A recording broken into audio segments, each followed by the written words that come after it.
Coucou, bienvenue dans Pause Clé, le podcast où on parle d'animation tranquillement entre nous. Je suis Antoine et pour l'épisode d'aujourd'hui je suis avec Sarah. Bonjour. Léna.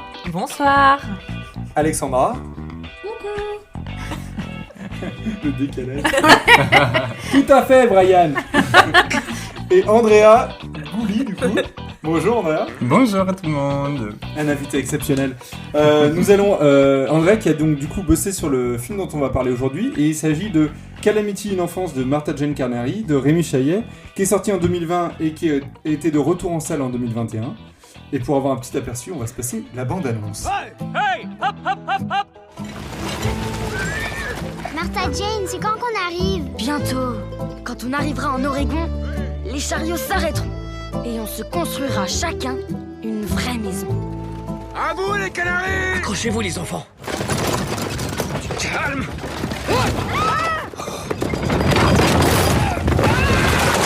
Vous avez la jambe et 2 côtes cassées. Qui va conduire le chariot? Moi, je veux bien conduire le chariot. Je peux apprendre. Ne raconte pas d'âneries, jeune fille. La musique est trop bien. Ah, le banjo, là, c'est là. Qu'est-ce que tu fais avec ce pantalon? Bah, c'est pour les chevaux. Quelle calamité! C'était la petite bande-annonce, qu'elle est bien sympathique. On va commencer par te présenter, Andrea. Ouais. Du coup, tu es animateur et dessinateur layout. C'est bien ça. Je voulais savoir si déjà tu avais fait des études pour faire ton métier. Oui, j'ai étudié l'animation pendant 2 ans à Londres, à la Central St. Martin's. C'est une université d'art, de design, d'architecture, surtout de mode, en fait. Il est très Ah connu. oui, c'est marrant. Ok. Ouais. Ok. Mais il y a un cours d'animation, un D'accord. master, voilà, Et en 2 ans. et comment tu t'es retrouvé là-bas? Moi, j'étais passionné d'animation depuis toujours. Et j'ai toujours dessiné, et je faisais de l'animation à côté, en fait, même au lycée.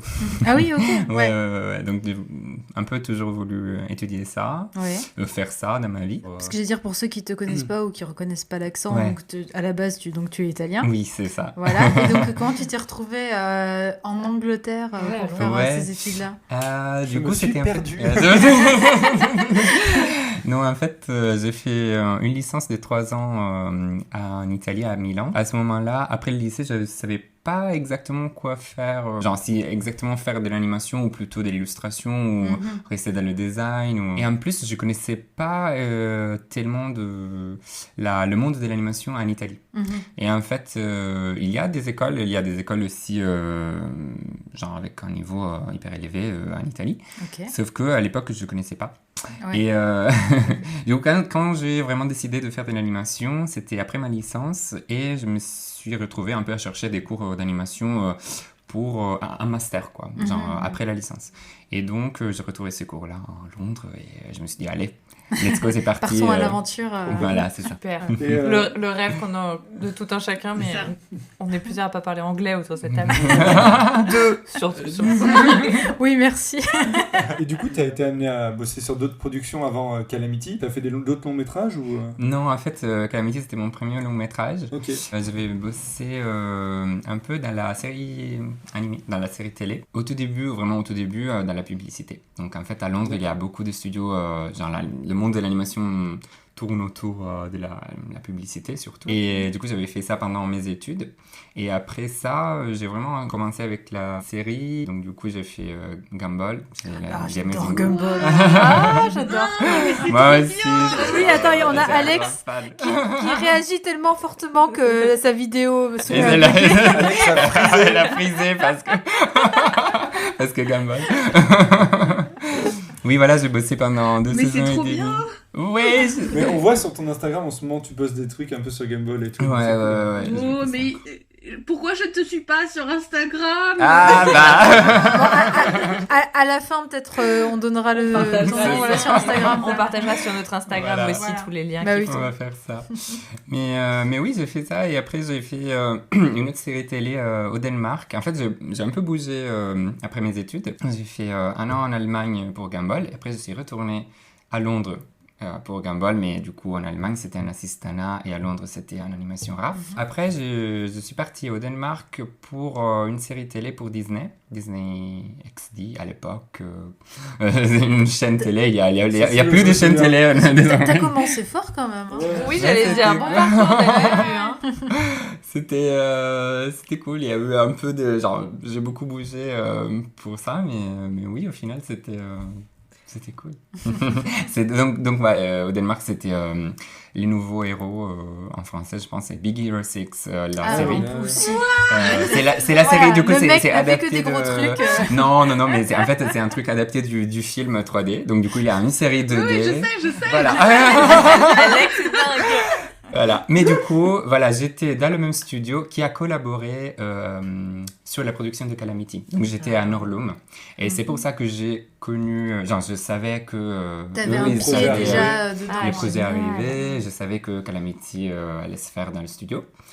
Et que c'est aussi au Danemark que j'ai rencontré le superviseur d'animation en France de Calamity, Lian Cho. Après, je me suis dit, peut-être aller directement à la source de la production. Et c'est un peu comme ça que je me suis un peu retrouvé à Paris. Non, parce que j'allais dire que t'étais allé loin. Au final, tu t'es rapproché quand même de l'Italie, parce que la France, on est quand même plus proche. J'avoue, alors que t'avais commencé plus loin. Ouais, c'est ça. Et en fait, entre-temps, j'étais aussi en Italie pendant 5 mois chez mes parents, genre, à rebosser sur Gumball, mais genre à distance. Ah oui, d'accord. Voilà. Ouais. Mais après ça, oui, voilà, on était... C'est moins glamour, mais bon, voilà. Mais avant ça, voilà, avant Calamity, on était tous ensemble sur Glitch Tax. Oui, avec nous deux. c'est comme ça qu'on a... Nous deux, c'est Sarah et moi. Qu'on a rencontré Andrea, voilà, quand on était sur Glitch Tech.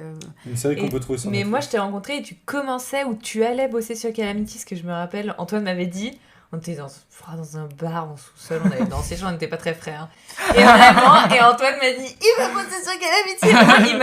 Il m'a posé devant toi et on se connaissait pas. Et j'étais genre, ok. Ok, pourquoi pas.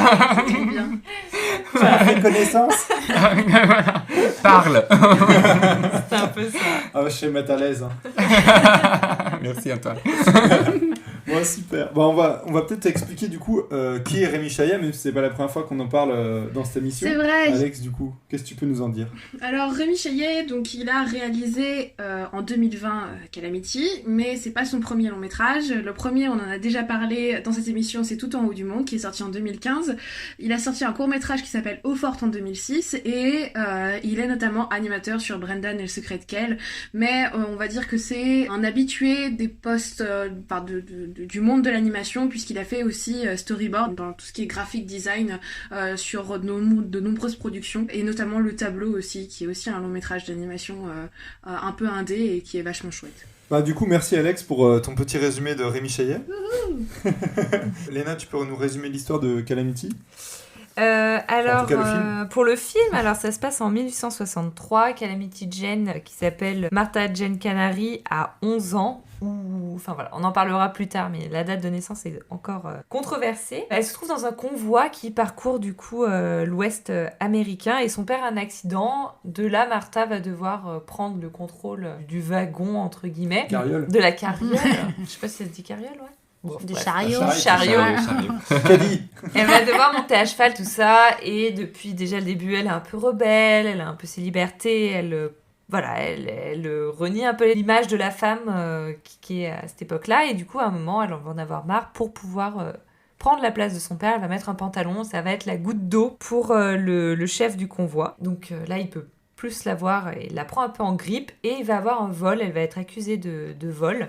Elle va être obligée de partir en pleine nuit et de fuguer pour pouvoir chercher à prouver son innocence. De là, elle va rencontrer des personnages, elle va faire des petits boulots, et en fait, c'est tout ce qui va forger l'adolescence de la Calamity Jane, la femme qu'on connaît, sa légende, voilà, donc sa liberté, c'est son caractère aussi. C'est un petit bout de vie. Les débuts, quoi, en plutôt quelque sorte. bien réussi, on peut dire. Oh, c'est beau. Oh là là. Bon, on va pouvoir parler du scénario. Oui, racontez-nous une histoire vraie, une histoire d'amour. Alors là, tu nous as raconté l'histoire du coup du film, Léna. Est-ce que tu peux nous raconter un peu plus l'histoire qu'on connaît de Martha Jane, la vraie ? Oui, alors je trouve que c'est un peu important de faire un point historique sur Calamity Jane avant de rentrer sur le scénario pour qu'on comprenne les points où ça colle et les points où ça colle pas. Donc Martha Jane Canary, elle serait née en 1852 et morte en 1903. Là, déjà, sur ce point-là, ça fait déjà un peu controverse parce que, comme je le disais précédemment, la date de naissance, on trouve autant qu'elle est née en 1850 ou en 53 ou en 52. Donc, voilà. Donc, si vous trouvez bien un truc de meuf. Hein. On ne sait pas quand c'est qu'elle est née. Donc, voilà. Donc, si vous voyez qu'il y a écrit qu'elle a 11 ou 12 ou 13 ans, voilà, ça peut expliquer aussi ce genre pas de problème, mais de flou, voilà, sur cette date. Donc c'est vraiment une figure emblématique de la conquête de l'Ouest. Donc voilà, il y a des gens qui ont grandi avec Pokémon, Sarah, voilà, ou d'autres, je sais pas, Beyblade ou je sais pas, enfin bref, des figures jeunesse. Tu me regardes en disant Beyblade. On en a parlé ce week-end. Voilà, genre chacun a un peu ses figures. Moi, c'était Calamity Jane depuis toute petite. Voilà, à la télé, il y avait Télétoons et il y avait la légende de Calamity Jane. J'étais un peu toute seule à la cour de récré, toi, non? Qui joue à Pokémon, qui joue à Beyblade. Heureusement que j'ai fait Harry Potter, ça m'a fait faire des copains.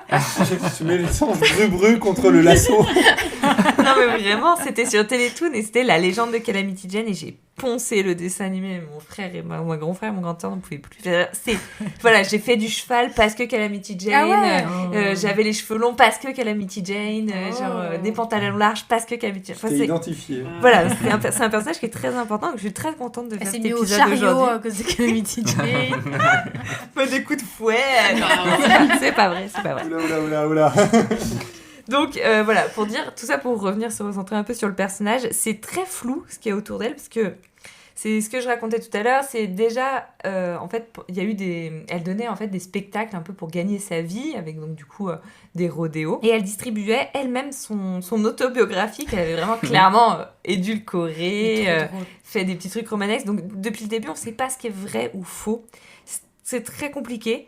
Donc de base, on pense qu'elle est issue du coup d'une fratrie elle serait 4 filles et 2 garçons. Donc dans le film, on voit qu'elle a une sœur et un garçon. Donc, après, je crois qu'il y en a qui sont décédés effectivement, parce que du coup c'était un peu compliqué.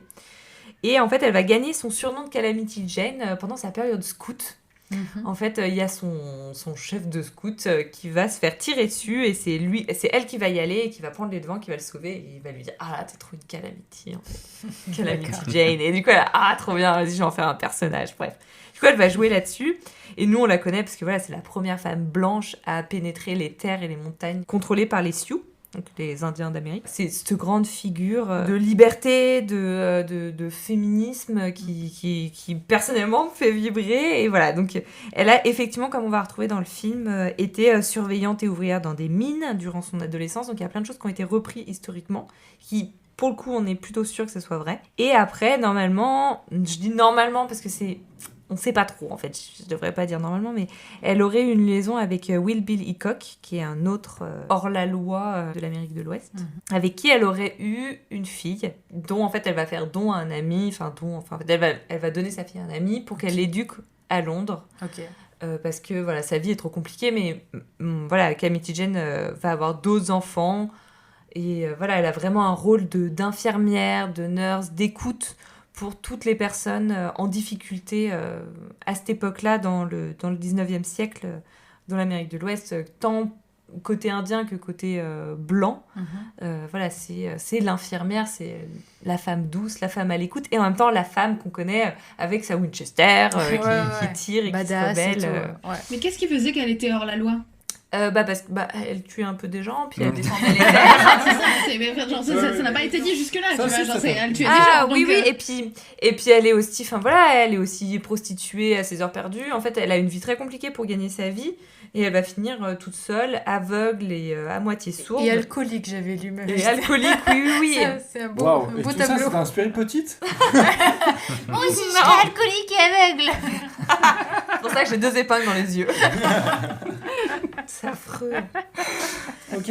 Bon, voilà, c'était un petit point historique pour dire que du coup, du point de vue du scénario, c'est plutôt bien suivi, en tout cas sur son adolescence, sur le coup des mines, tout ça, sur le relais avec le pantalon, tout ça, sa féminité qu'elle va mettre de côté, qu'elle va rebeller, qui énerve beaucoup à l'époque, sur laquelle elle va fonder sa liberté.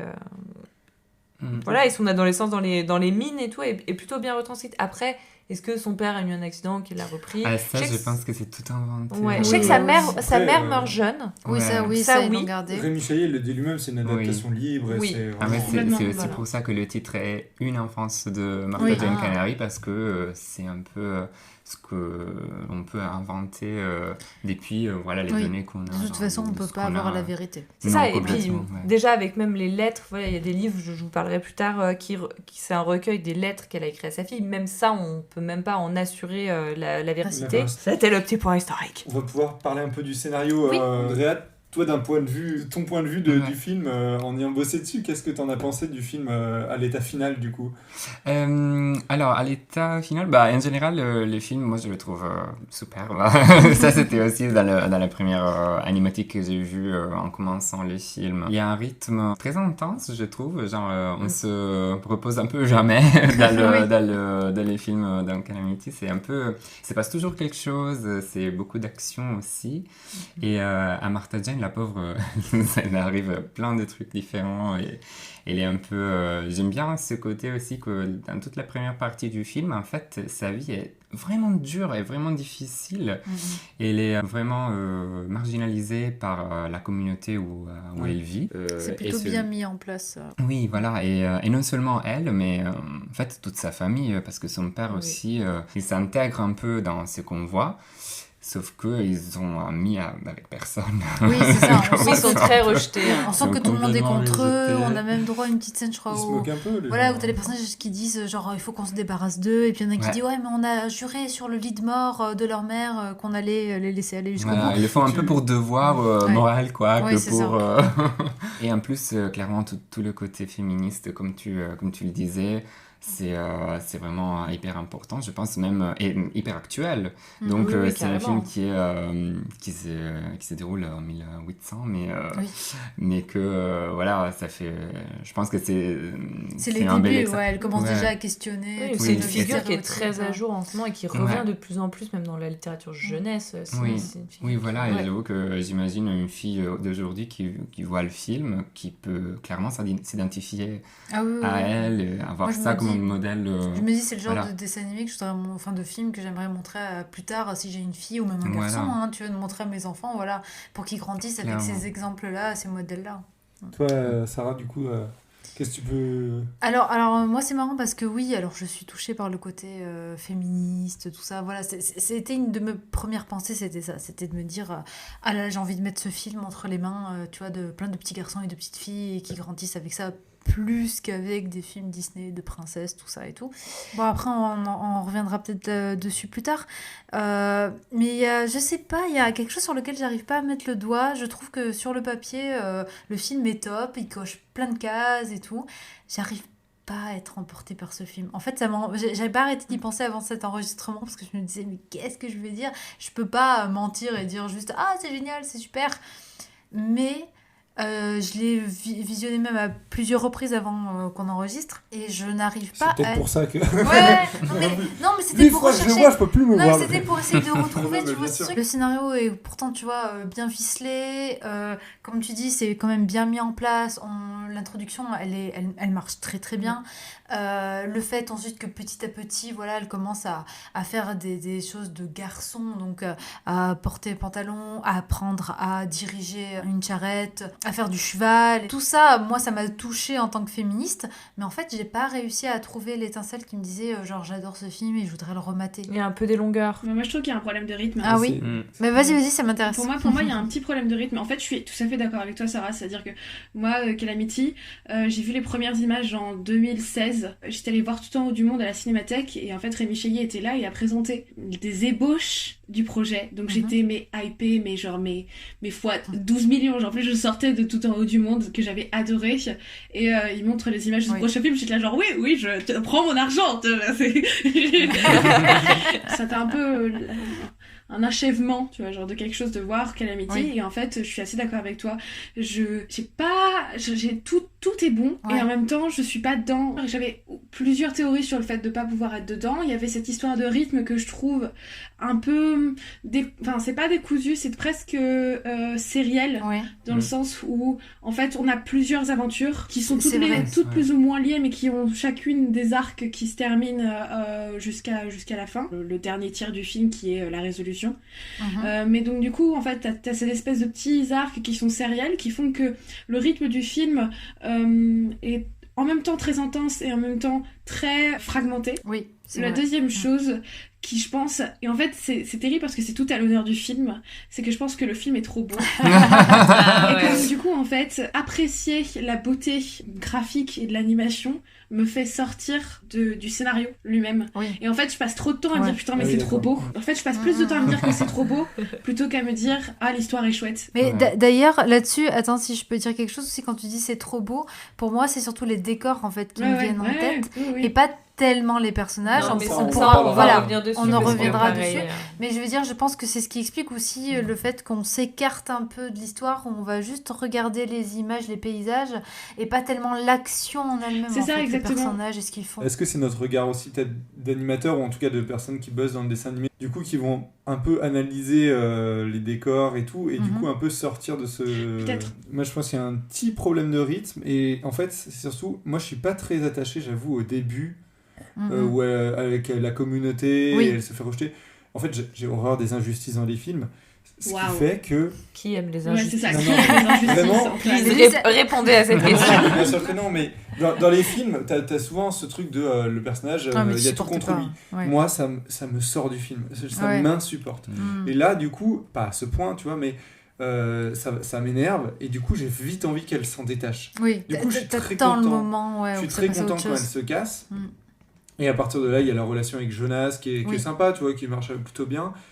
Mais j'allais te dire, même moi, c'est vrai que ça m'a fait ça parce que deuxième relecture, quand je l'ai regardé de nouveau, j'ai même redécouvert des choses à l'intro. Je me suis dit, mais j'ai vu ça. Et en fait, j'ai l'impression que j'étais pas si concentrée que ça au début, ou alors j'ai vraiment zappé certains moments du début pour vraiment retenir à partir du moment où elle part du groupe.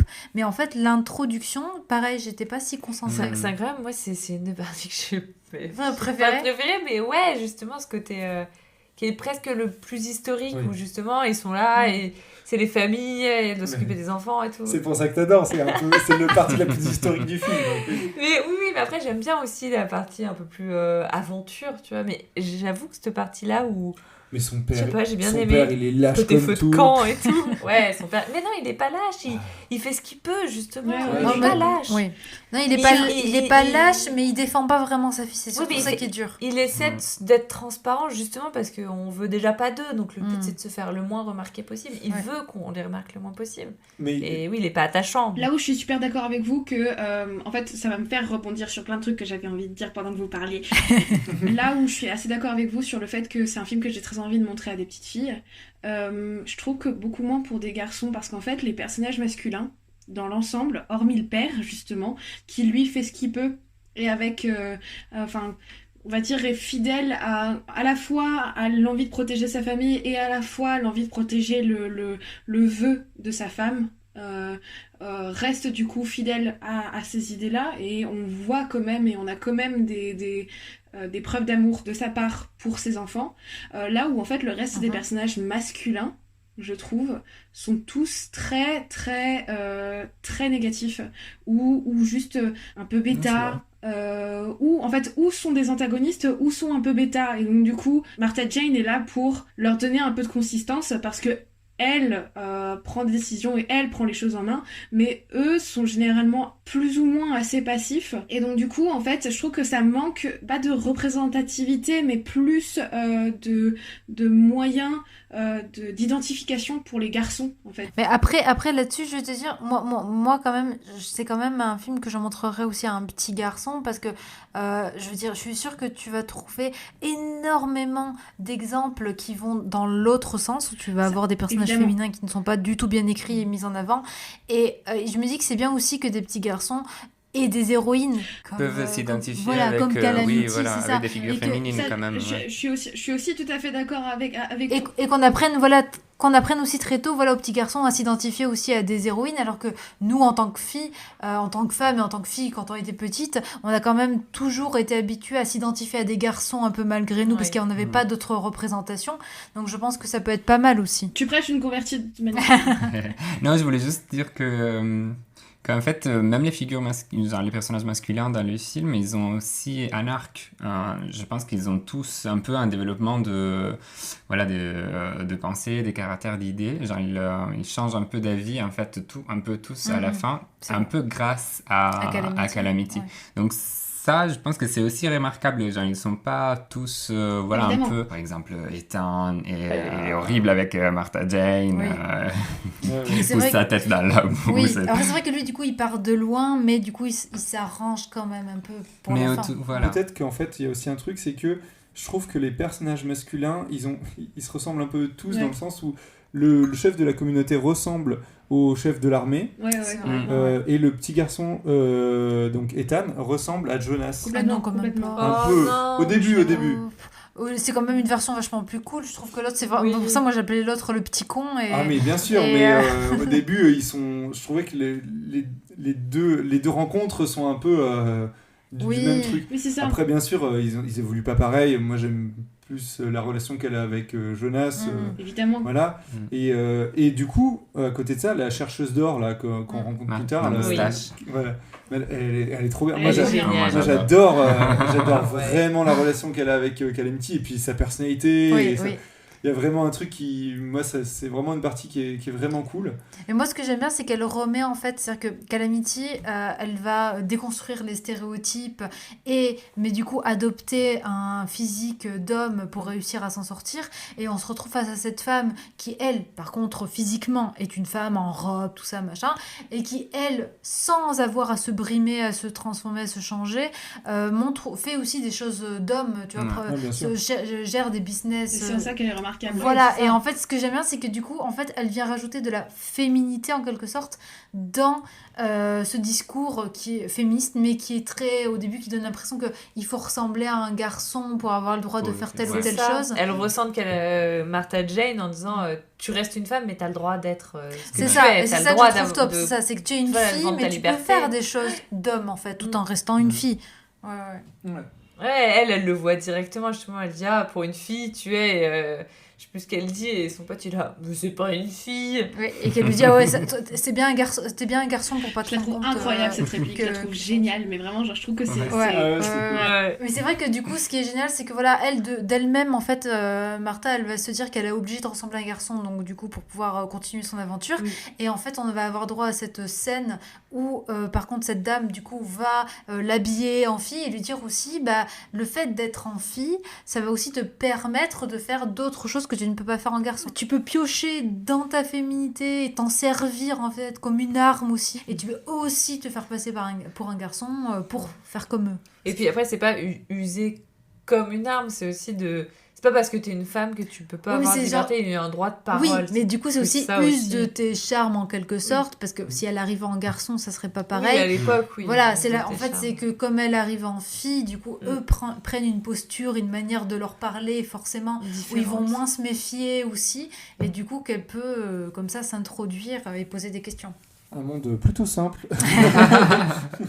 Moi, dans l'ensemble, en fait, c'est pour justement revenir à la problématique initiale que Sarah et moi avons de quoi on aime, mais en fait, j'aurais tendance, moi, à conclure en disant que le scénario est d'une très grande richesse et en même temps assez inégal. C'est-à-dire que sur certains sujets et de la manière dont il les traite, c'est absolument brillant. En même temps, comme tu l'as dit, Antoine, les personnages masculins se ressemblent et donc du coup, en fait, ces relations aux autres personnages vont se ressembler et donc du coup vont être récurrentes et vont créer une sorte de déjà-vu narratif qui fait que le rythme est un peu bâtard, un peu inégal. Il y a aussi juste la fin aussi que je trouve un petit peu très vite, genre tout va bien d'un coup, genre elle revient un peu genre... Et tout le monde l'accepte. Et ils switchent tous très vite. Alors, bien sûr, elle les a sauvés, et voilà, mais j'ai l'impression que du coup, d'un coup, ça se dépêche un peu trop de facile, conclure. ouais, Quoi. Voilà. oui. Et en fait, après, c'est aussi un peu du pinaillage, parce qu'en vrai... Mais toi, est-ce que t'as été emporté ou t'as eu la même vision que en moi général, et Alex? Non, j'avoue qu'il y a eu un truc où je me suis... Pareil que vous, il y a eu un truc où je me suis dit... Je suis pris dedans, les décors me maintiennent dans le film, etc. Et j'ai trop hâte de voir en fait toutes les images bouger, je trouve ça trop beau. Ouais, c'est magnifique. Mais effectivement, moi, il y a plusieurs fois où je me suis dit j'ai bien envie que ça évolue, qu'elle change d'endroit, ou j'aime pas trop ce personnage-là, qu'il s'en aille.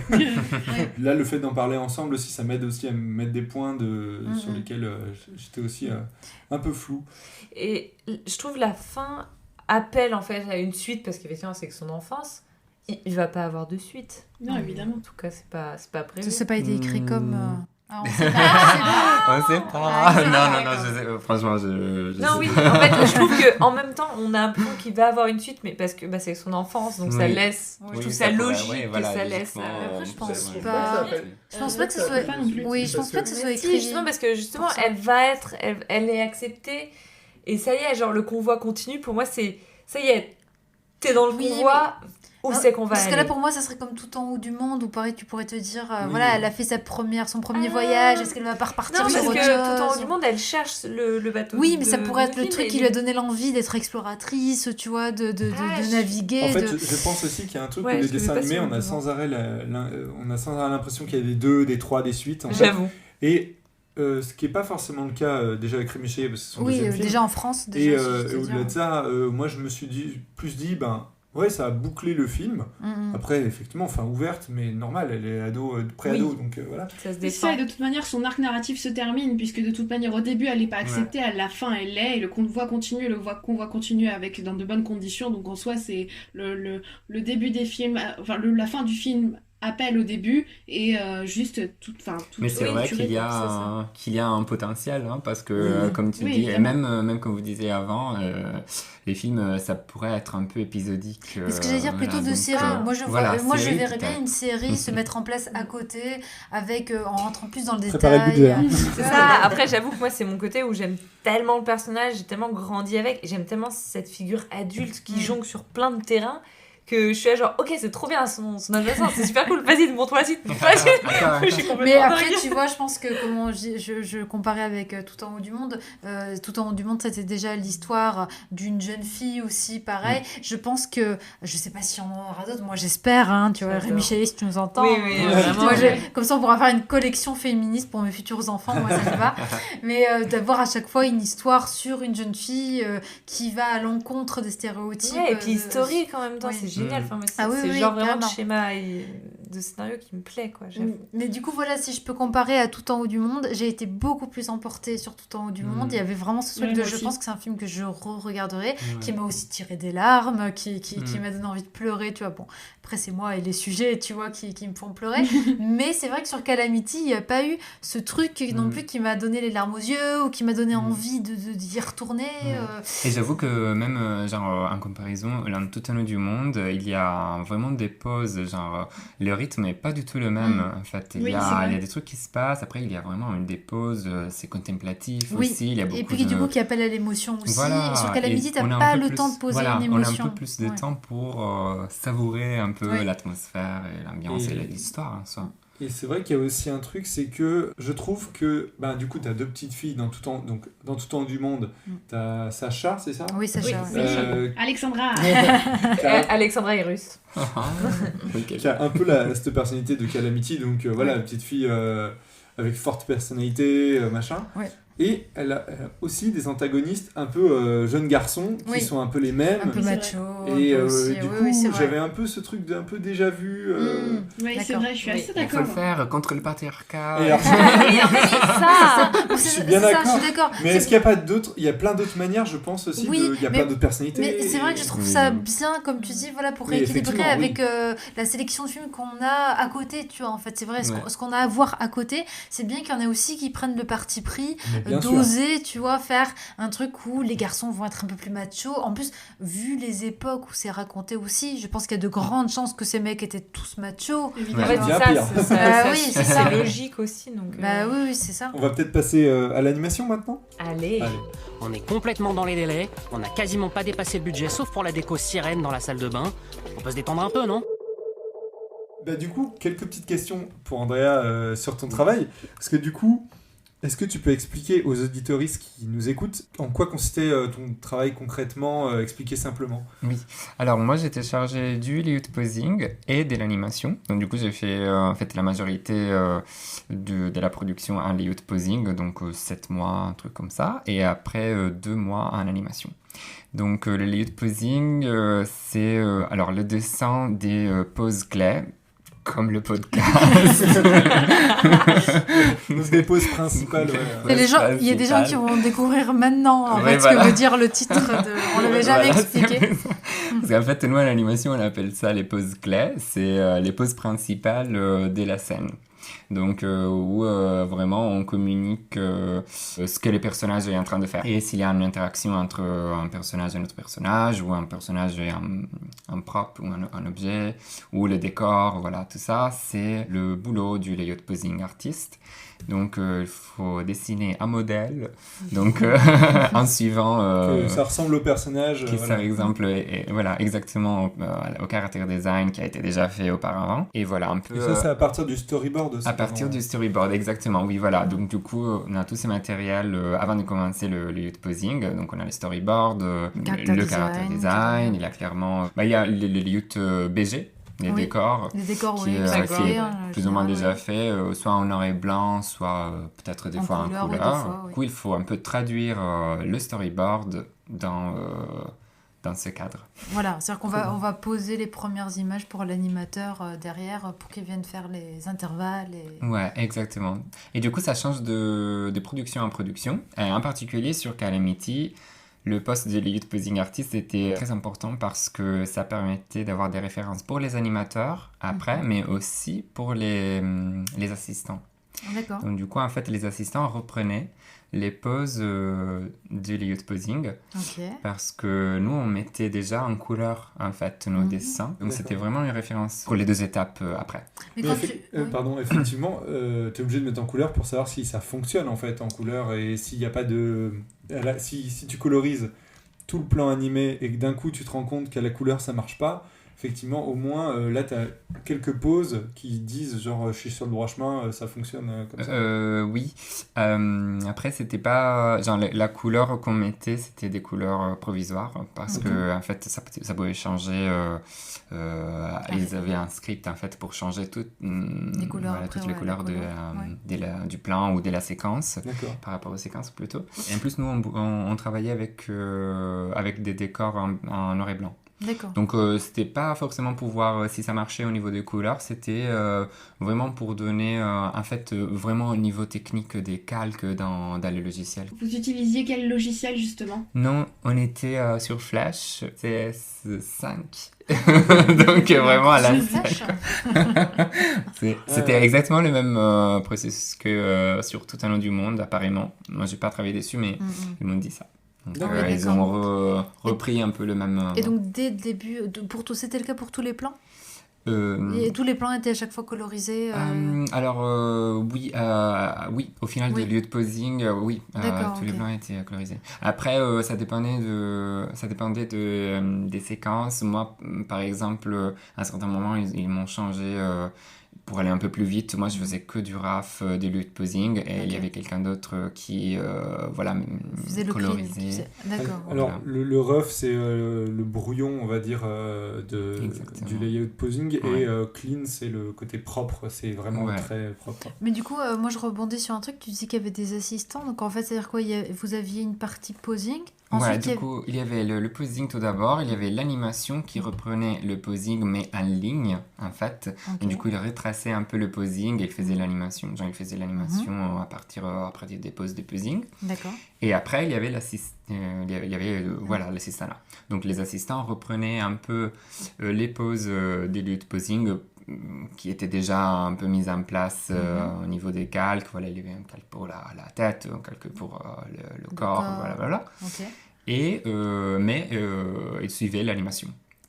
Donc il refaisait un peu le clean. Le clean sur Calamity, c'était en couleur en fait. D'accord. Déjà, donc en fait, les assistants cleanaient, c'est ça? C'est-à-dire ils remettaient au propre juste ce qui avait été fait par le posing et l'animation. Voilà. D'accord, ok.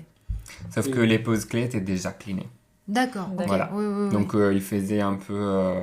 genre, ils avaient les deux. Ils avaient clairement la pose clé déjà en propre. Mais après, c'était l'animation. Et après, c'était l'animation qu'il fallait suivre. D'accord, ok. Et du coup, t'as rencontré des difficultés forcément dans ton travail. Ça a été quoi ton interview, là. Non, mais c'est hyper intéressant, je veux dire, t'as bossé sur le film. Donc, Oui. Non, mais en plus, c'était déjà mon... intime. Non, mais c'est vrai que en fait, c'était un peu un challenge parce que c'était déjà ma première production en long métrage. Ouais.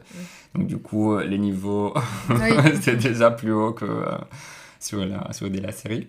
Et en plus, moi j'avais fait du Bollywood posing auparavant, mais j'étais plus animation, j'avoue. Donc j'aimais un peu plus faire de l'animation aussi.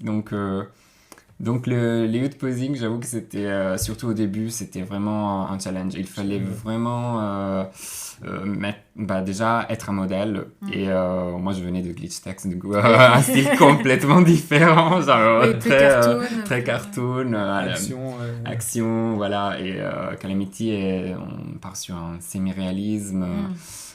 Et des animations souvent un peu posées, un peu sobres, voilà, avec des expressions un peu continues, tu vois. Et moi je me rappelle que au tout début je faisais genre des bouches énormes, des yeux genre grands ouverts, complètement pas dans le style du film. C'est toujours difficile de passer d'une production à une autre et en plus ça avait un peu enchaîné, je crois.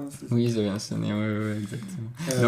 Donc voilà, les difficultés au tout début c'était vraiment de rentrer dans le style et de bien dessiner un modèle. Oui, voilà, parce que je veux dire, autant l'animation peut-être plus réaliste, mais c'est vrai quand même que le caractère design est quand même assez cartoon quand même. Je le remarquais quand même sur certains plans où je sais pas s'il fonctionnait très très bien en 3D, c'est-à-dire que dès qu'il y avait des gros mouvements de visage, je sentais qu'il y avait quand même quelques petites triches au niveau du nez ou des trucs comme ça. On faisait ça, en fait, vu qu'on utilisait Flash, on pouvait réutiliser beaucoup des éléments dans le visage, par exemple, dans la tête. Donc, du coup, le nez, les yeux, la bouche, on pouvait le bouger un petit peu en animation, surtout, pour...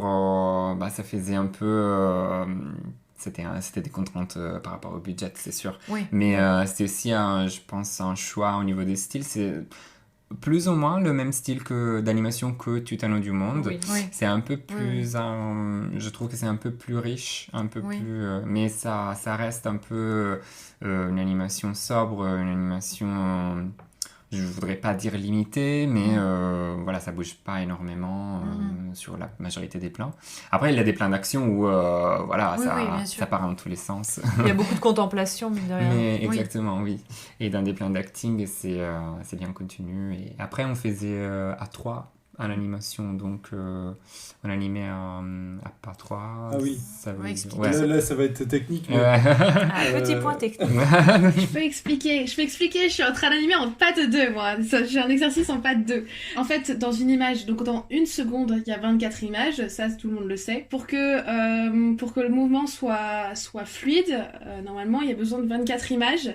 Enfin, à la télé, en tout cas, ou avec une caméra, il y a 24 images pour faire un bras qui se lève, etc. Si une seconde, c'est 24 photos. On va dire ça comme ça, c'est 24 frames. Et en animation, on triche un peu pour gagner du temps. Si on devait animer 1h30 de film en 24 images secondes, ça se fait. Richard Williams. Richard Williams le fait. Mais voilà. Mais bon, est-ce que c'est bien? C'est encore une autre histoire pour un autre épisode. Quand on anime en patte 3, c'est-à-dire qu'en fait, on utilise trois frames pour une image. Du coup, t'as Et 8 donc, du dessins. coup, enfin, un dessin va être affiché pendant 3 images. C'est ce que tu disais, 8 dessins pour une seconde. Pour une seconde. À la fois que 12, ça. par exemple, que c'est normal si on fait à pas 2. Merci, moi, Alex, ça c'était- m'éclaire la novice en animation. Non mais tu rigoles, mais moi aussi je suis co-opposing, donc quand je les entends parler de pas de 2, pas de 3, je suis là, on parle de danse ou quoi. Enfin, je Oui, comprends. alors moi c'est alors complètement aléatoire, moi c'est le ski de fond, on a le pas de 1, pas de 2, Ah, c'est le pas de montée, voilà. Petite anecdote de montagnarde. On va se recentrer. Une dernière question, après on va parler plus de la direction artistique, etc. Mais il y avait un personnage que tu aimais bien animer ou dessiner en tout cas Est-ce que tu avais ton petit préféré comme... Moi, j'aimais bien Madame Moustache. Ok. Elle faisait bien, Mais bien au niveau écrit. du mais... dessin, il n'y avait pas Au un niveau que du tu dessin- arrivais plus facilement peut-être faire ou... J'ai pas mal de Jonas aussi, il était hyper compliqué à dessiner. Oui, donc oui. je dirais pas trop, Oui, donc tu peut-être. c'était le plus dur pour toi quoi au final. Ouais, mais je pense vraiment plutôt Madame Moustache. D'accord. Était, je sais pas comment, je sais pas pourquoi, mais c'était plus simple, je Oui. pense, à le Peut-être une dessiner. adulte aussi avec des proportions Ah, d'adulte. peut-être. Ouais. Ouais. Ouais, c'est vrai que c'est difficile de bien choper les proportions des enfants, des Ouais. adolescents, des préadolescents, voilà. Et du coup, niveau direction artistique, je commence par toi, Léna, ça fait un petit moment que t'as pas. Ah, génial. Et ben, si, alors, effectivement, parce qu'on comparait à Tout au long du monde, parce que du coup, je vais revenir dessus. Moi, j'avais adoré le côté sans contour, tout ça, qui pour moi allait bien avec cette histoire d'aller au bout du monde, et justement Oui. sans frontières, qui du coup m'a un peu plus chagrinée dans celui-ci. Mais en même temps, genre, les décors sont splendides, les couleurs sont incroyables. Les décors, on est d'accord. Moi, je trouve Non, que les sur couleurs. non, mais sur les Oui, oui. personnages. Et bah après moi ce que j'ai entendu c'est justement j'ai eu un peu un débat sur voilà est-ce que Calamity voilà, est-ce que je l'imaginais comme ça, est-ce qu'on l'imagine comme ça. Et apparemment il y a eu tout un débat sur le nez de Calamity où Rémi Chaillet voulait qu'il soit plus grand, plus gros Ouais. et qu'on lui a Plus dit patate. non c'est pas voilà plus patate et du coup il a dû négocier déjà qu'elle a un gros Ah nez ouais. qu'on voulait que on lui a dit non, Plutôt faut qu'il ait un petit nez. un nez fin. Ouais, de petites filles, Des petites quoi. filles. Ouais. Mais c'est bien hein, qu'ils aient pas fait un petit Voilà nez mais fin. apparemment ça a été un peu la Bah tu m'étonnes. la comme bagarre. toujours. Ouais, et encore, je pense qu'ils auraient pu aller plus loin. Moi, je trouve les chara-design un petit peu lisses, quoi. Oui. Pas assez Ils caractérisé. auraient pu c'est ça. avoir Moi, des bonnes c'est gueules. ça. Bon, après, Mais est-ce que ça contraste pas par rapport... Parce que c'est vraiment clairement pratiquement les mêmes, enfin dans le style, je veux dire, que Tout en haut du monde qui nous plaisait. Est-ce que c'est parce que du coup c'était plus des couleurs pastel blanc et du coup ça contrastait moins? Est-ce que... Enfin moi je me demande, est-ce que c'est pas le décor qui fait que ça contraste plus ou moins ou... J'ai pas l'impression qu'il y ait tant de différences que ça. Je suis en train de me poser la question de savoir si est-ce que dans Calamity les décors sont plus élaborés que dans Tout en haut du monde. Je pense que la palette est plus importante. Plus de détails, je pense quand même. Plus de détails. Oui, oui, Mais dans je la trouve palette. qu'il y a- Effectivement, on était il y dans la avait- neige. Je suis pas d'accord. Moi, j'ai des scènes dans Tout au long du monde. J'ai des flashs d'images où t'as la campagne russe qui est assez magnifique. Et t'as aussi des scènes où t'as des jeux de lumière avec des fenêtres et des contrastes super importants qui sont assez magnifiques avec une retranscription de Saint-Pétersbourg qui est fidèle et fameuse. Donc, sûrement que Calamity, je te dis encore une fois, a une palette qui est plus large et donc du coup laisse plus de place aux détails ou en tout cas aux variations, nuances et variations, etc. ouais. Mais les deux films sont très très riches, ils ont des décors assez... Ah, les palettes colorées sont incroyables dans C'est les incroyable. deux. enfin, Le truc, c'est que. Je veux un papier peint comme Dans ça. Tout moi au aussi, long du Chaque monde- pièce. Ouais. Dans tout au du monde, Saint-Pétersbourg, c'est au début, un petit peu au début, un petit peu à la fin. Oui, c'est Tandis vrai. que là, on a étalé toute la palette Oui. sur tout le film. Ouais. Oui, Moi, je on trouve en que- prend plein les les personnages ressortent déjà, bien dans Tout au Moi, du je veux pas monde. dire, mais il y a un chien Oui. dans Calamity. dans Calamity qui est vachement bien. Oui. Par rapport au loup, il faut qu'on en parle quand même de tout Ah, au oui, long. oui, c'est vrai que qui le loup est était un pas peu très bizarre. C'est vrai. Oui. Ouais. Mais C'est vrai que le chien, je l'avais oublié. Et Oui, voilà. le chien est pas mal. tous les animaux bien fonctionnent animé en très plus. bien. Et moi, je trouve que il y a quand même... Effectivement, c'était très beau tout en haut du monde, particulièrement en plus Saint-Pétersbourg, etc. Le reste était très beau, mais c'était plus épuré. Là, ça fourmille, je trouve. Il y a des couleurs. Je Après, trouve on n'est ça pas là pour magnifique. comparer non plus les deux films. hein. On Mais- va pas Oui, non mais plus bon, après, changer d'épisode. comme c'est le même tu vois, Réalisateur. réalisateur, C'est la même direction artistique. Donc, C'est la même équipe aussi. ouais. même ouais. équipe en plus, Mm. ouais, Mais c'est ça ça. s'est Mais- quand même Je perfectionné suis d'accord. dans le... Oui, alors le c'est truc, perfectionné sur certaines choses, mais c'est vrai que je trouve que les personnages sont plus perdus dans Calamity, dans les décors détaillés de Calamity, que dans Tout en haut du monde où ils ressortaient plus, peut-être parce qu'en effet, Oui, c'est ce que je couleurs disais, plus ouais. claires, voilà, comme tu disais, palette plus pastel, tout ça, etc. Mais du coup, je trouve que ça fonctionne pas toujours. C'est-à-dire que quand ils sont dans les plaines, ça va encore, même si les plaines sont très détaillées, c'est très joli et tout.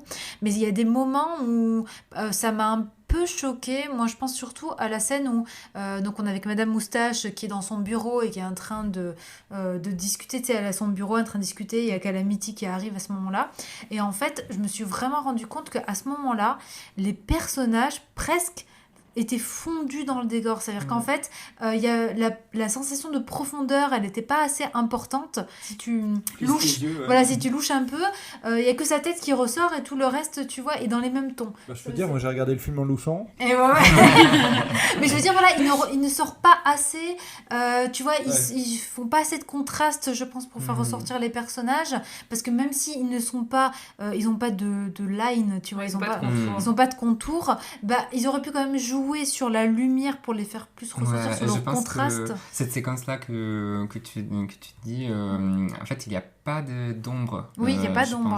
Bah, Très du coup, ça, je pense que ça change en fait beaucoup par rapport aux séquences où il y a vraiment une ombre très marquée sur les personnages et qui fait un peu... Mais ce que je veux dire, c'est qu'en fait, dans ces moments-là, ça ne fonctionne pas. Il y a ce moment-là, mais je pense qu'il y en a d'autres. Voilà, là, ça fonctionne moins bien. Je trouve que les personnages n'arrivent pas à vraiment prendre une place graphiquement dans l'image. C'est dommage. On va surtout louer le décor et moins les personnages. J'allais partir sur les effets spéciaux, mais il y a aussi vachement de... L'ambiance est incroyable, les ambiances de nuit aussi. Oui, c'est pour ça, sur les trucs plus tranchés, ça marche bien. Je trouve, tu vois, il y a des trucs, par exemple, qui n'étaient pas dans son film précédent, genre... ou en tout cas, moins, il y avait des tempêtes de neige, etc., mais il n'y avait pas de cascade, ou de torches, ou d'animation de feu de camp. Et là... C'était trop bien à voir, je trouvais aussi, de voir comment ça faisait dans ce style-là, ce que ça pouvait rendre, et ça rendait hyper bien. Et du coup, les lumières et les ombres aussi, quoi. Enfin, vraiment... c'est ça, c'est que ça marche que quand c'est tranché. En fait, ouais, c'est ça. De nuit, les ambiances sont... Oui, de nuit, elles marchent. Mais les ambiances générales, oui. Oh, de jour avec un beau soleil. Franchement, ça va, mais je suis d'accord que les personnages, moi, c'est plus au niveau du character design. Oui, après, c'est ça, le character design aussi, c'est vrai, je ne suis pas hyper fan. Je trouve que Calamity, c'est pas une histoire d'être belle ou quoi, tu vois, on s'en fout que, moi, bien sûr, je vais jamais dire qu'il faut qu'elle ait un petit nez, qu'elle soit mignonne et tout ça, mais je trouve quand même qu'elle a pas une gueule. Elle a pas un truc qui ressort, où tu pourrais retenir. Et encore, on peut reconnaître qu'ils se sont bataillés pour qu'elle ait un épatate. Oui, c'est sûr, elle aurait il y a déjà eu du boulot. Donc oui, c'est vrai. Mais je trouve quand même qu'elle n'a pas une gueule que tu pourrais retenir si tu la vois ailleurs où tu te dis ça, elle a une c'est mâchoire et un œil borgne. Ça, c'est à la fin de sa vie. Et on n'a pas parlé aussi du cadre. On en parle rarement en fait dans l'émission, mais c'est vrai que là il y a un cadre au cinémascope aussi qui fait vachement western aussi et qui apporte vraiment ce côté gigantesque. Je pense que d'être vu au cinéma, ça doit pas être pareil. Vous l'avez vu au ciné ? Parce que j'allais dire, moi j'ai pas vu au ciné. Non, on l'a vu. On n'a pas pu. Tu vois, il y avait quand même un cadre. En même temps, il y a eu le Covid. Il y avait le Covid, du coup il était reporté. Mais c'est ça, il a été au ciné. Alors, moi, genre à Valenciennes, t'as cru qu'il allait passer au cinéma MDR. Des films d'animation indé au Gaumont de Valenciennes. Quelle drôle d'idée. Je cherche à voir Le Sommet des Dieux. Il est trop bien. Je lance un appel à l'aide. Il est pas à Valenciennes. Je vous en supplie. Je veux voir Le Sommet des Dieux. Mais, il est très cool si vous avez l'occasion. Mais je sais. Tout le monde le dit qu'il est très cool. Je le sais. J'ai juste vu un working progress il y a 2 ans. J'étais là, genre, je savais que c'était bien, tu vois. Nous, on l'a eu en production pendant 2 ans. On se disait que ça allait pas être bien, et ben finalement c'est bien. Ouais, c'est putain. Bon, donc voilà, Valenciennes, il n'y avait pas Calamity, du coup je l'ai regardé sur une petite télé. Mais j'essaye, je suis au ciné-club de Rubica. Et j'essaye donc pour la programmation de mettre Calamity, mais ça va être difficile. Ça va être difficile. Je lance encore une fois un appel à l'aide, s'il vous plaît, mettez Calamity. Comme ça on le voit sur le grand écran. Mais c'est vrai que je pense qu'en effet, en le voyant, je me suis dit, ça aurait été incroyable au cinéma. Oui, que c'est un film de cinéma plutôt. On s'est tous dit la même chose, on a regretté. En plus, on l'attendait, nous, enfin voilà, c'était un film que vous avez compris qui nous tenait à cœur, en tout cas avec Antoine. Et on le guettait tout le long. Alors, il arrive bientôt, bam, Covid. Purée, il arrive bientôt, ça rouvre. il le décale. Ok, confinement. Deuxième confinement. Ouais. Troisième confinement. Putain. Il a pas eu de chance. Hein, ouais. C'est Là, vrai. vraiment, il est tombé dans la Mais après, pire période, depuis, je enfin. pense, octobre, non? C'était ça quand ils ont rouvert l'octobre de l'année dernière, qu'ils l'ont remis. ressorti, l'ont remis. Apparemment, Oui, c'est il y a eu pas mal de il a succès. été, il a été au cinéma pendant 3 semaines ou quelque chose comme Il ça. avait un peu été longtemps. projeté à Annecy. Oui. Il y avait Annecy. Et puis il a eu un prix. Il a eu un prix, prix, il a eu ouais. le prix Cristal. Oui, il a eu le prix. C'est cette année qu'il a eu le Cristal à Annecy.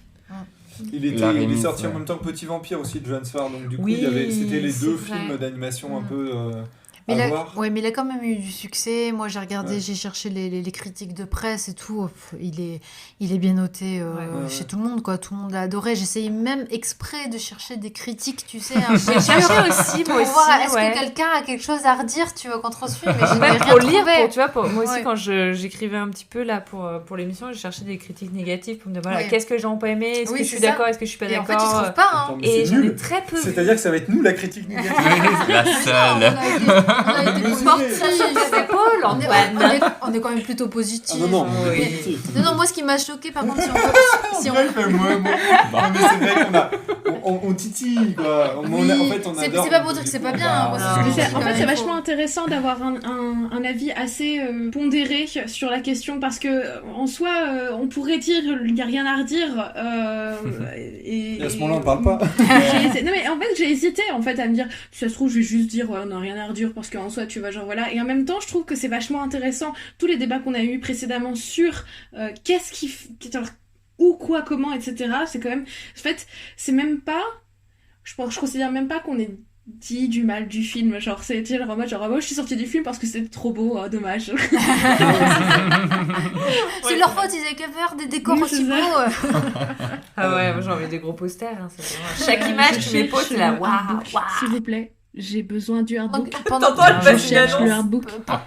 S'il vous plaît. Ouais, ça doit être- Elle nous en parle depuis des semaines, hein, Ah, sachez-le, hors émission, Je ça veux fait le plusieurs... handbook. Pour rester sur les critiques, j'en ai profité pour dire, il y a juste un truc qui m'a un peu choqué. Les seules choses qui m'a un tout petit peu choqué, c'est que les gens ne pouvaient pas s'empêcher de dire donc oui, c'est génial, c'est féministe. Oh, vu la période MeToo ou Balance ton porc, on avait peur que ça soit un truc qui soit lourd, qui soit chiant.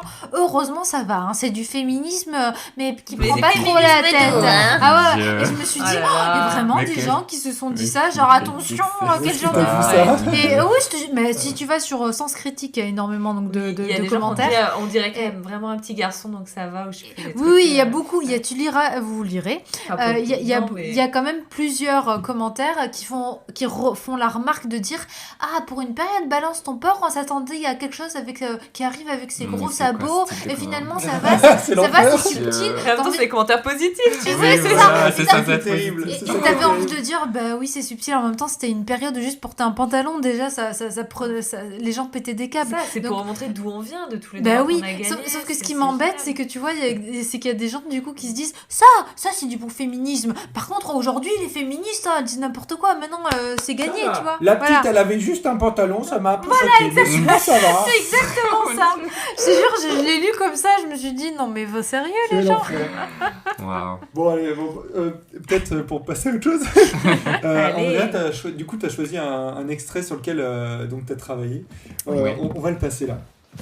Allez, allez, allez. Oh. Mais qu'est-ce que vous faites là, vous deux? J'aime pas qu'on se fiche de moi comme ça.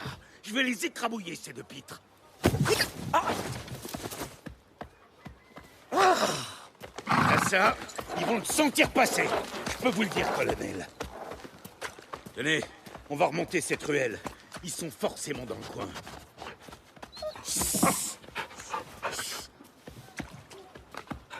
C'est bon, ils sont loin maintenant. Ça va, j'ai bien vu que c'était le shérif que vous vouliez fuir. Mais la prochaine fois, tu demandes. C'est compris? Ouais, non, mais c'est parce que... Et tu ne me réponds pas. Rarement vu une fille aussi mal élevée.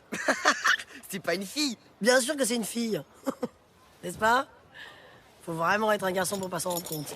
Pourquoi avoir choisi cet extrait-là Oui, alors, déjà parce que j'ai bossé sur le lieu de posing et l'animation dans cette séquence, ce qui n'était pas forcément sur toutes les séquences que j'ai faites. Parce que normalement, voilà, comme je disais, c'était plutôt lieu de posing. Ouais. Et l'animation, j'ai fait... ça, c'est une séquence un peu longue. Voilà, cette Avec partie-là, pas mal c'est de la première personnages. partie. Après, il y a la deuxième partie. Donc, c'était beaucoup de plans. Ouais. Et donc, j'ai trouvé intéressant de montrer un peu les deux... voilà, les deux C'est vrai que tu te retrouves parties. à faire... t'as d'abord les 3 personnages principaux de la scène. T'as aussi ensuite derrière les 2 hommes Ouais, et le chien. Et le chien. Voilà. C'est vrai que- Il y a un petit peu un cheval derrière en arrière-fond. Oui, et aussi, avec, le cheval. Oui, Ça- c'est beaucoup vrai. de personnages. Ça a dû te prendre du temps, non? Ouais, Un ça plan prend- pareil. 2 semaines. Non, mais en vrai, je pense que le lieu de posing, ça dure le plus longtemps parce D'accord. que vraiment, c'est vraiment la mise en place de toute la séquence, tout ce qui va arriver dans les plans. Ouais. En posing, Après, ça se sent. oui, tu fais combien de dessins à peu près pour une séquence comme ça? Ça t'a pris... Pour chaque plan, je pense entre 2-3 dessins, je pense, D'accord, ou un ok. truc comme ça. Ouais. C'est vraiment, mais c'est vraiment le moment où tu commences à dessiner, quoi. Genre, il faut tout décider. Donc, Oui, bah oui, mettre la donc mise c'est en un peu- place. Voilà. Après, t'as la base, t'as les storyboards, Oui. donc voilà. Mais ça m'a pris beaucoup de temps. Et après, l'animation, c'était un peu plus fluide. Moi, je suis un peu plus rapide, j'imagine, en Sur animation, l'animation. c'est peut-être pour ça. Et parce que je suis plus habitué, Ouais. juste pour ça. Mais voilà, c'est une séquence, je le trouvais sympa aussi parce que voilà, il y a la phrase Oui, la c'est bonne vrai. moustache. T'as eu droit à la réplique. Voilà. C'est très bien. Donc, ouais. Et parce qu'il y avait pas mal de personnages, l'interaction entre tous ces personnages, c'était intéressant de... C'est intéressant. C'est passionnant.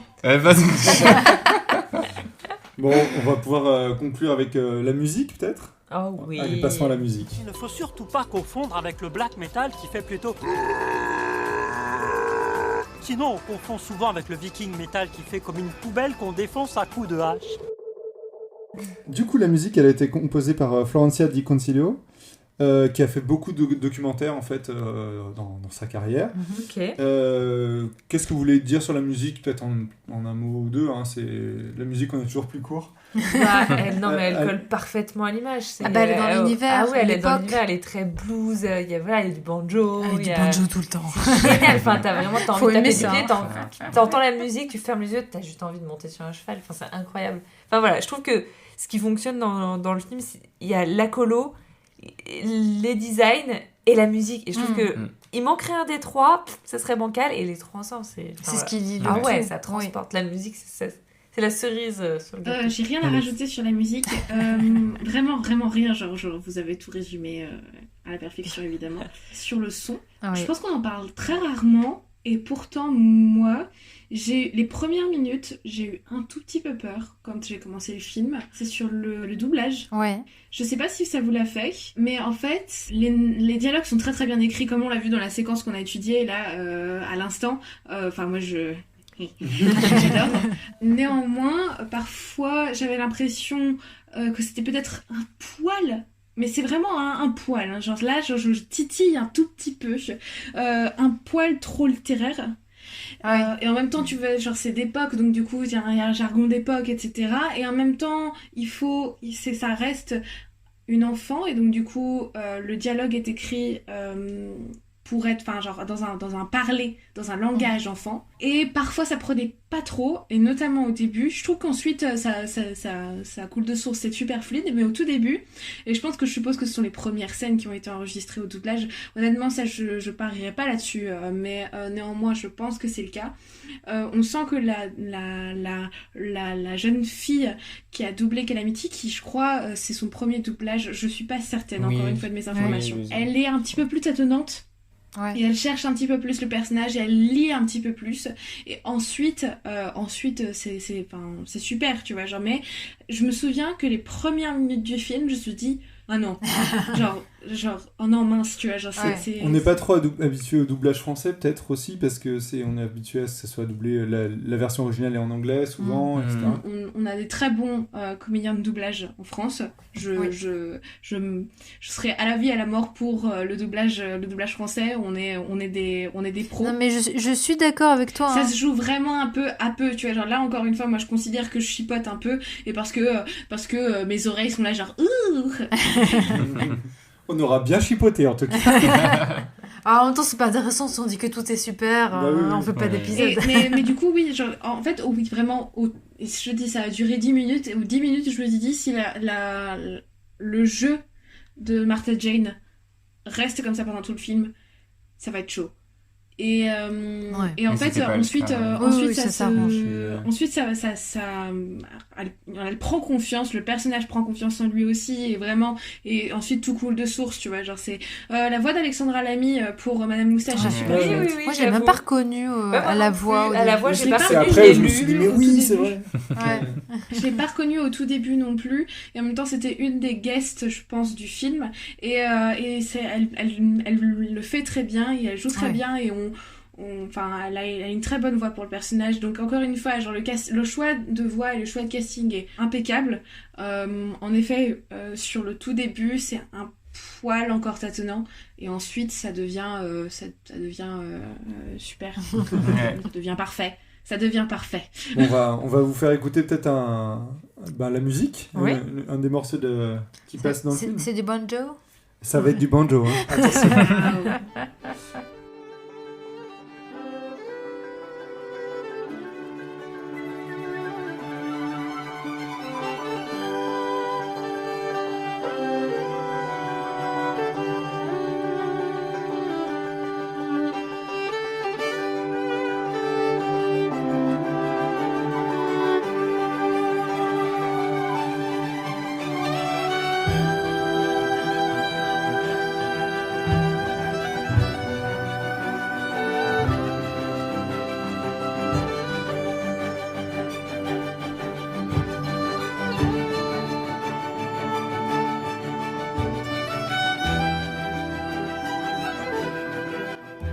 C'était Becoming Calamity de Florencia Di Concilio.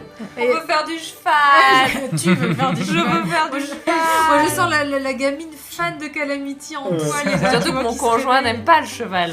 On ne donnera pas son nom. Non, mais après ce qu'il a fait au papa, tu m'étonnes. Attends, ils s'appellent tous Caramel là. J'ai jamais dit que c'était toi. Ils sont musculeux, moi je trouve ça top. Musculeux. Il a peur des ânes aussi. Genre en vacances, c'est terrible. Les ânes, c'est plus mignon. Bref. Pour conclure, est-ce que Andrea, t'as une anecdote dont tu dois parler, je sais pas, durant la production, ou comment s'est passée la prod, ou est-ce que c'était fluide, est-ce que ça se passait bien? Ouais, comme anecdote, je pourrais dire que en fait, si tu restais sur la prod assez longtemps, genre vers, je sais pas, après 19h, un truc comme ça, des fois t'avais Rémi Chaillet qui jouait le piano. C'est vrai? C'était chaud. C'est bien. T'avais genre un truc comme ça. En fait, tu continuais. Non, il jouait pas du banjo, malheureusement. Mais il y avait un piano dans la cuisine, genre dans la salle où à manger, quoi. Et du coup, voilà, du coup, tu animais en écoutant Rémi Chaillet jouer du piano, et c'était bien agréable.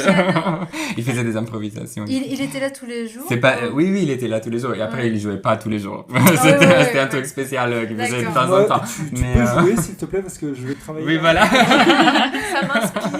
Le réseau, rien à écouter. Mais oui, c'était la petite anecdote comme ça. C'est sympa ça. C'était chouette. Bon, du coup, sinon ça va, c'est une prod du coup qui s'est bien passée.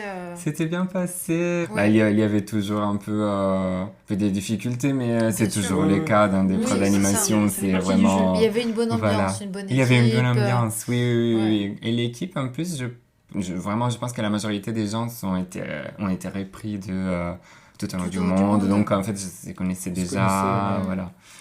Mais oui, on était bien, on était tous... et les studios étaient hyper cool. On faisait des pauses yoga tous les... un petit groupe d'entre nous, on faisait genre la pause yoga à 16h, dans la midi de l'après-midi, on s'est posé il y avait une salle un peu libre comme ça. D'accord. Du coup, on faisait un peu d'étirements. C'est génial. C'était beau. C'est ça qu'il faut pour toutes les prods en fait. Mais ouais. Léna, tu voulais nous parler, je te vois avec tous tes bouquins. Oh, j'en ai que 2. Alors oui, moi je suis un peu la recommandation livresque de l'émission. Non, si jamais l'épisode vous a plu et que le personnage de Calamity vous intéresse, j'ai 2 petites recommandations. Enfin, après je pourrais en mettre plus parce qu'en littérature jeunesse, vous la retrouvez sur plein d'albums jeunesse justement qui parlent vraiment de sa liberté, de son féminisme, mais vraiment historique. J'ai retenu une BD qui s'appelle Martha Jane Canary et qui est divisée en fait sur différentes périodes de sa vie et qui commence plutôt quand elle a 20 ans, donc c'est plus de 20 ans jusqu'à la fin de sa vie. Je crois que c'est une trilogie.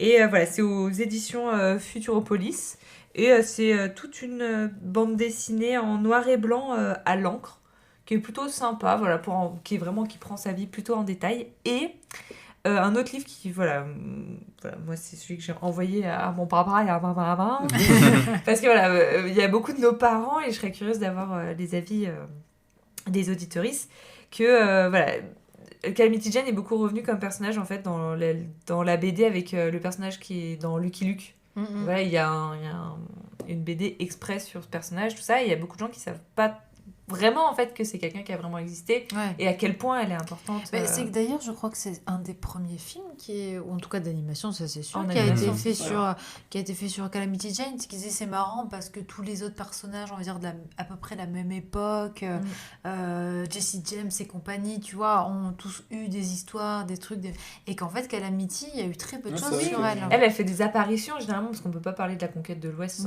sans l'évoquer, mais généralement c'est rare qu'elle soit. Vu que son histoire est plus floue peut-être, c'est peut-être pour ça aussi que les gens ont peur de l'adapter ou j'en sais rien. Alors qu'en vrai, du coup, ça te laisse plus de liberté. C'est ça. Et du coup, sur le côté un peu flou, moi j'ai beaucoup aimé, c'est le recueil des lettres qu'elle a écrit à sa fille, du coup, que j'expliquais au début de l'émission, qu'elle a confié à un ami et qui est parti vivre à Londres. Cette fille qui ne saura que après la mort de Calamity Jane qu'elle était sa mère. Et donc, il y a un recueil de ces lettres qui s'appelle Lettres à sa fille aux éditions Rivage, et maintenant qui ont été rééditées à Rivage Poche. Je crois maintenant il y a une différence. Et du coup, c'est toutes les lettres. Et alors, c'est l'ouvrage qui fait vraiment controverse parce que Calamity Jane est censée être très analphabète. Et donc, est-ce que c'est elle qui a écrit les lettres ? Est-ce que si vraiment est-ce qu'elle a pu écrire les lettres ? Ou quelqu'un les a écrites pour elle, en même temps, on connaît un personnage très féministe, très fort, et ces lettres dévoilent un personnage très mélancolique, très triste. Elle livre en fait, si on y croit, elle livre sa vraie image et sa vraie vie et ses déceptions et ça s'écrit. Elle écrit les premières lettres quand sa fille a 7-8 ans, jusqu'à que sa fille a des enfants. Elle dit « Oh, tu l'as appelé comme ça, moi j'ai pas aimé le nom que t'as donné. Dans ma tête, je l'appellerai comme ça, ton enfant, c'est génial. » Et très très bien. Donc, 2 lectures que je recommande. En plus, c'est un tout petit bouquin. Donc oui, Lettre à sa fille, il fait. Alors en direct, je peux vous prendre 126 pages. Je pense aux gens qui ont la peine de lire. C'est un petit livre. Oui, alors que la BD est un peu plus grosse. Est-ce que vous voulez ajouter quelque chose moi je voudrais juste, en tout cas j'étais avec Alex une des premières à dire oui, pas trop emporté et tout, mais je trouve quand même que c'est un film qui mérite d'être vu. Moi je dis, le jour où j'ai un enfant, un garçon ou fille, j'aimerais qu'il grandisse avec ce genre de film. Je trouve qu'on a besoin de plus en plus de films comme ça. J'espère que Rémi Chaillet va faire encore après un film sur une autre héroïne. Enfin, moi j'espère qu'il va faire une collection comme ça de films sur des héroïnes. Moi, parce que ça me manque tellement en fait, on en a pas assez. Sinon c'est quoi, l'autre choix, c'est les princesses Disney, donc non s'il vous plaît. D'ailleurs il y a et Miyazaki, bien sûr, il y a Miyazaki. Il y a Liane Shaw du coup qui sort aussi son film. Il y a eu un trailer qui est sorti il y a pas si longtemps. Ouais. Il devient réalisateur. Et voilà, et super beau, genre le truc a fait un méga buzz. Il fait bien entendre parler quand même. Donc voilà, on partagera ça aussi. On espère continuer à avoir des films aussi beaux, esthétiquement. On a rarement vu aussi beau, je trouve. À peu près dans le même style aussi. Oui, mais je pense que s'il continue dans ce style, il va continuer à s'améliorer aussi dans ce style et trouver ce qui marche moins. Enfin voilà, ça c'est chouette. Mais c'est clair. Bon, merci beaucoup. C'est la. Oui, pardon. Mais attendez. Oui. Je cherche le artbook. S'il vous plaît. Et aussi, j'allais en profiter pour demander aussi à Andrea, du coup, si est-ce qu'il y a quels sont tes prochains projets Est-ce que tu peux en parler déjà Est-ce que tu peux en parler? Mais est-ce qu'il y a des chances que tu sois de nouveau sur un long métrage? Est-ce que tu es sur de la série? Oui, en ce moment, je suis sur la production d'un film de Nora Twomey qui s'appelle My Father's Dragon. C'est le prochain film de Cartoon Saloon. Et donc, moi, je bosse à Folivari, Faust, et on est en train de collaborer avec Cartoon Saloon sur ce film, donc je fais l'animation sur ça. D'accord. Et c'est la réalisatrice de Parvana. C'est la réalisatrice, exactement, merci beaucoup. Voilà, et prochainement, je vais démarrer